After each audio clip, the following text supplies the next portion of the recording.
মাওলানা আমিরুল ইসলাম হক, যিনি এলাকায় নোমানী হুজুর নামে পরিচিত ছিলেন।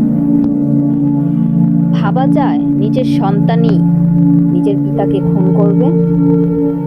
না, এটা কেউই ভাবতে পারে না যে নিজের সন্তানের হাতে প্রাণ হারাবে একজন বাবা।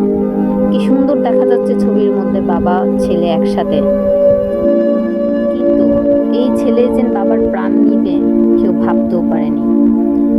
মোবাইল ফোনে আক্রান্ত হওয়ার কারণে বাবাকেই হত্যা করলো তার নিজের ছেলে।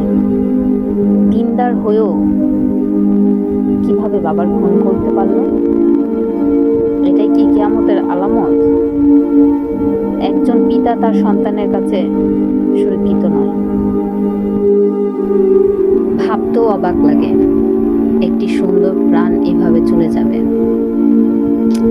আসলে কি ঘটেছিল আপনারা সবাই দেখতে পেরেছেন, আর উনি এখন বেঁচে নেই এটাও সবাই জানেন।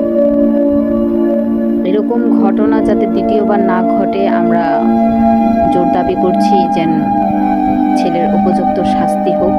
দেন এই ফোনের কারণে অধিকাংশ প্রাণ এভাবে চলে যাচ্ছে, যেটা আমরা দেখছি না। এই ফোনের কারণে অনেক ছেলে মেয়ের ভবিষ্যৎও নষ্ট হয়ে যাচ্ছে। আসলে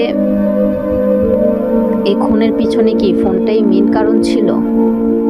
আইন যা বলল, ছেলে ফোনে আক্রান্ত থাকার কারণে, বাবা বাধা দেওয়ার কারণে সে পরিকল্পনা করে খুন করে।